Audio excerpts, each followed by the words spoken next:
Hello dear students, welcome back to my channel EduColors. In this video we will discuss about Geography of class 7.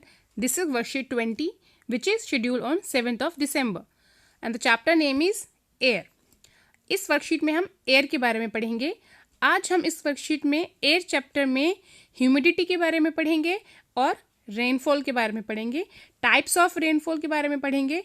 तो चलिए ये video शुरू करते हैं. उससे पहले मेरे चैनल EduColors को ज़रूर सब्सक्राइब कर दीजिए बच्चों. ये वर्कशीट 20 है जो कि आज आपको पढ़ने को मिलेगी बेटा. और ये जो वर्कशीट है इसमें हमें एयर के बारे में पढ़ना है, यानी कि एयर में जो हमारी ह्यूमिडिटी होती है उसे हम क्या कहते हैं, वो उसका क्या रोल होता है, और ये सारी चीज़ों के बारे में पढ़ेंगे. टाइप्स ऑफ रेनफॉल के बारे में पढ़ेंगे. चलिए हम अपना कंटेंट वर्क जो है उसको शुरू करते हैं. When water evaporates from land and different water bodies, it becomes water vapor.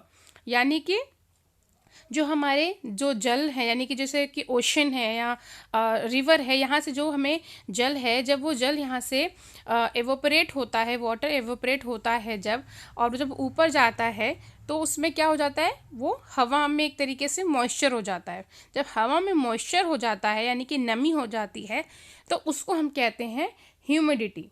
Okay. Air में मॉइस्चर का आ जाना, जैसे आपके हाथों में कभी कभी आप देखते होंगे बेटा अलग से पानी से पसीना सा आ जाता है तो आपको चिपचिपापन महसूस होता है, तो वो क्या है, वो मॉइस्चर ही है. यानी कि जो एयर है उसमें मॉइस्चर ज़्यादा है, इसलिए वो ह्यूमिडिटी की वजह से आपको ऐसा हो रहा है. तो जो एयर में मॉइस्चर है उसको हम कहते हैं humidity. When the air is full of water vapour we call it humid day. यानी कि अगर पूरा दिन हमें हवा में अगर मॉइस्चर लगता है तो वो क्या होता है, एक ह्यूमिड डे कहलाएगा. As the air gets warmer, its capacity to hold the water vapor increases and so it becomes more and more humid. और अगर जैसे जैसे वो हवा में जो ह्यूमिडिटी है यानी कि जो मॉइस्चर है बढ़ता जाएगा तो ह्यूमिडिटी जो है वो बढ़ती जाएगी. हमें इसकी वजह से क्या होता है, इसकी वजह से जो कपड़े होते हैं, जैसे अपने आप बालकनी में कपड़े फैलाए हैं तो वो कपड़े भी नहीं सूखते हैं क्योंकि इट टेक्स टाइम, बहुत ज़्यादा टाइम लेता है. और जो हमारे जो बॉडी है उसमें जो स्वेट होता है, हमें पसीना आता है, उसमें भी हमें बहुत अनकंफर्टेबल लगता है क्योंकि वो हमें चिपचिपापन देता है. जैसे कि मान लीजिए जुलाई अगस्त के महीने में जब बारिश होती है तो हमें एयर में कुछ एक मॉइस्चर देखने को मिलता है, हमें अपनी बॉडी में एक चिपचिपापन देखने को मिलता है, तो वो ह्यूमिड डे कहलाएगा. ठीक है, जो कि वे बहुत ही अनकंफर्टेबल होता है. अब हम बात करते हैं टाइप्स ऑफ रेनफॉल. जो रेनफॉल है वो कितने टाइप्स की हैं, वो 3 टाइप्स की हैं. पहली है कन्वेक्शनल रेनफॉल. कन्वेक्शनल रेनफॉल में क्या होता है कि जो वार्म एयर है यानी कि जो गर्म हवा है वो ऊपर की तरफ जाती है और रेन होती है.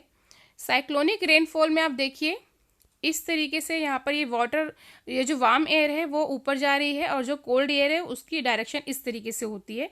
तो ये हो गया साइक्लोनिक रेनफॉल. तीसरा जो रेनफॉल है वो है रिलीफ रेनफॉल. ये पहाड़ों पे होता है. ठीक है, हिंदी में कहते हैं इसको पर्वतीय वर्षा. और ये यहाँ पर आप देखिए, यहाँ पर मॉइस्ट एयर है यानी कि नमी है हवा में और ये पहाड़ों पर हो रही है, तो ये रिलीफ रेनफॉल हो गया. ये 3 तरह की आपको जो बारिश है वो बता दी हैं बेटा. अब यहाँ पर कुछ फैक्ट्स दिए हुए हैं, कुछ कंटेंट है उसको हम पढ़ लेते हैं. हमें बताया गया है इस वाले पैराग्राफ में कि जिस तरीके से जो वाटर है, वाटर वेपर जो होता है वो धीरे धीरे करके जैसे वाटर जो एवापोरेट हो रहा है वो ऊपर जाता है तो वो बादल बन जाते हैं. ठीक है, ये जो वाटर वेपोरेट हो रहा है ये ऊपर जाके बादल बन जाते हैं और इसी को जो हम बादल देखते हैं अलग अलग कलर में दिखते हैं हमें. बादल एक झुंड में लगते हैं, समूह में लगते हैं. तो ये जो क्लाउड्स हैं ये क्या हैं, ये उसी बादलों के एक तरह के ग्रुप्स हैं. और जब हवा में ऊपर जाते जाते जब हवा में ये अपने आप को, जब ये ठंडी हो जाती है ऊपर जाके और अपने आप को हवा में नहीं, ये तैर नहीं पाती हैं, तो ये अपना जो बोझ है वो सह नहीं पाती हैं. उसके बाद वो रेन भर के ड्रॉप्स बन के वो पृथ्वी पर आ जाती हैं, यानी कि रेन हो जाती है. Jet planes flying in the sky leave a white trail behind them. आपने देखा होगा कि आसमान में बहुत ऊंचाई पे अगर एक प्लेन जा रहा है या फिर कोई जेट जा रहा है तो उसके पीछे आप एक वाइट कलर का देखते हैं कि हाँ इसके पीछे कुछ वाइट कलर की गैस सी निकल रही होती है जो कि काफ़ी देर तक आसमान में रहती है. जैसे हमने देखी थी तो हम उसे बहुत इंजॉय करते थे. आप लोग भी देखते होंगे आसमान में एक अगर एरोप्लेन जा रहा है तो उसके पीछे वाइट कलर का धुआं सा होता है और वो थोड़ी देर बाद जाता है, एकदम से नहीं जाता. वो क्यों नहीं जाता और वो ऐसा क्यों होता है, क्योंकि जो एरोप्लेन होता है उसके अंदर का जो मॉइस्चर होता है वो पीछे अपने छोड़ते हुए जाता है, जब उससे रिलीज होती है एरोप्लेन से वो चीज़, तो जब वो वहाँ पे एरोप्लेन में वो जो हवा में ऊपर रह जाता है, तो जो आसमान में वो जो वाइट कलर का पोर्शन होता है, ऊपर हवा जो होती है वो कम होती है, जिसकी वजह से वो जो वाइट पोर्शन है वो जल्दी जाता नहीं है, वो थोड़ी देर ठहरता है, उसके बाद धीरे धीरे करके गायब होता है। थर्ड पॉइंट है precipitation that comes down to the earth in the liquid form is called rain. यानी कि जब ऊपर जाके जो सारी जो चीज़ें हैं, जल है, जो भाप जाके ऊपर जमा हो जाती है, उसके बाद जब वो नीचे वर्षा होती है, तो इसको हम क्या कहते हैं, रेन कहते हैं। Most of the ground water comes from rain water. यानी कि जितने भी हम ज़मीन से पानी खोजते हैं, ज़मीन से हमें जो पानी मिलता है वो रेन वाटर की ही वजह से होता है, क्योंकि अगर जो प्लांट्स हैं वो इस रेन वाटर को कंज्यूम कर लेते हैं, जब अपने अंदर वो कंज्यूम कर लेते हैं, तो वो जो हमारा जो ज़मीन का जो पानी है उसका वाटर लेवल को बढ़ाते हैं, ठीक है ना, वाटर लेवल को बढ़ाते हैं। अगर हम ट्रीज़ को कट कर देंगे तो ये वाटर लेवल जो है डाउन हो जाएगा, क्योंकि जो पेड़ हैं अपने अंदर जो वाटर को कंज्यूम कर रहे हैं, मिट्टी जो है वाटर को कंज्यूम कर रही है। जब पेड़ ही नहीं होंगे तो मिट्टी भी खत्म हो जाएगी, तो ये जो पूरा एरिया है हमारा, पूरा ये ख़राब हो जाएगा, और जो हमारा जो वाटर लेवल है वो बहुत ज़्यादा डाउन हो जाएगा। Rainfall is very important for the survival of plants and animals.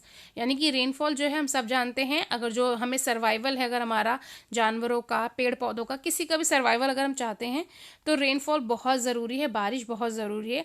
It brings जो फ्रेश वाटर है, हमारी अर्थ को फ्रेश वाटर देती है। और अगर जहाँ पर हम देखते हैं कम बारिश हो रही है, तो वहाँ पर हम देखते हैं कि ड्रॉट आ जाता है, ठीक है ना, बंजर हो जाती है ज़मीन या सूखा पड़ जाता है। लेकिन अगर हमें देखते हैं कि ज़्यादा बारिश, बहुत ज़्यादा बारिश हो रही है, तो वहाँ पर क्या आ जाता है, वहाँ पर फ्लड्स आ जाते हैं, यानी कि बाढ़ आ जाती है। तो बहुत ज़्यादा बारिश होना वो भी नुकसान है, और बहुत कम बारिश होना वो भी नुकसान है। देखिए बेटा, ये आप जो देख रहे हैं ये रेन गॉज है, यानी कि इससे हम जो रेन होती है किसी एरिया में, तो हम कितनी सेंटीमीटर हुई, तो हम इससे रेन का जो मेजरमेंट है वो करते हैं। अच्छा, यहाँ पर एक फैक्ट दिया हुआ है, do you know other forms of precipitation are snow, sleet and hail. यानी कि फॉर्म्स किसके, यानी कि जो बारिश के या जो वर्षण हो रही है उसके अलग अलग फॉर्म्स क्या हैं, जैसे कि बर्फ़ है, ओले गिरते हैं, आप देखते हैं मोटे ओले जो बहुत ज़्यादा मोटे होते हैं, एक छोटे छोटे बारिश के साथ गिरते हैं। तो ये सब जो है हमारी बारिश के ही एक फॉर्म्स हैं, अलग अलग टाइप्स ऑफ बारिश के फॉर्म्स हैं। Answer these questions, right 3 types of rainfalls. तो हमें 3 तरह के रेनफॉल के बारे में बताना है बेटा। तो यहाँ पर हम देखेंगे 3 तरह की रेनफॉल कौन सी है। पहली लिखेंगे कन्वेक्शनल रेनफॉल, दूसरी साइक्लोनिक रेनफॉल, और तीसरी रिलीफ रेनफॉल। ये 3 रेनफॉल के बारे में हमें लिखना है। Next question, why wet clothes take longer time to dry on rainy days.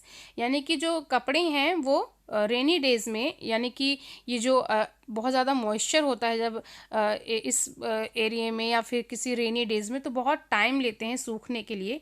तो ऐसा क्यों होता है, इसका आंसर होगा as the air gets warmer its capacity to hold the water vapour increases and so it becomes more and more humid. On a humid day clothes take longer to dry. ठीक है, यहाँ तक ये हो गया आपके दूसरे क्वेश्चन का आंसर। अब जो थर्ड क्वेश्चन है हमारा, according to you which month receive the most of the rainfall in Delhi. Delhi में किस मंथ में सबसे ज़्यादा रेनफॉल होती है। तो बेटा आप उसके लिए जुलाई मंथ भी लिख सकते हैं, और आप चाहें तो आप अगस्त भी लिख सकते हैं। दोनों ही मंथ में जो दिल्ली में बारिश होती है, तो आप दोनों लिख सकते हैं, या दोनों में से कोई एक जो है आप कोई सा भी लिख सकते हैं। Fourth question is explain any important incident experience by you during rainy days.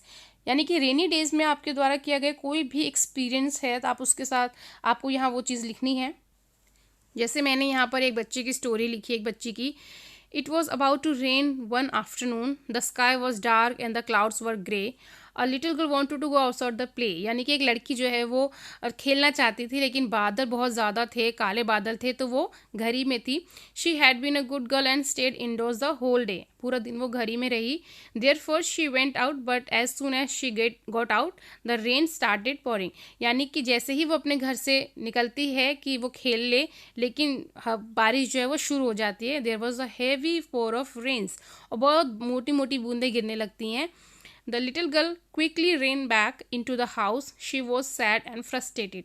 और जब वो वापस अपने घर में चले जाती है, क्योंकि बारिश बहुत तेज़ हो रही होती है, तो वो बहुत फ्रस्ट्रेट हो जाती है और दुखी हो जाती है कि वो बाहर खेलने नहीं जा सकी। तो एक छोटी सी स्टोरी है, आप अपनी स्टोरी डाल सकते हैं, कोई भी अपना इंसिडेंट जो बता सकते हैं जो आपको रेनी डेज में आपने महसूस किया हो।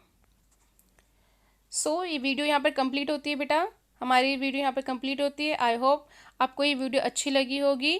मेरे चैनल एडुकलर्स को ज़रूर सब्सक्राइब करें। मेरे इस वीडियो को प्लीज़ अपने फ्रेंड्स में ज़रूर शेयर करें। मेरा वीडियो देखने के लिए थैंक यू सो मच।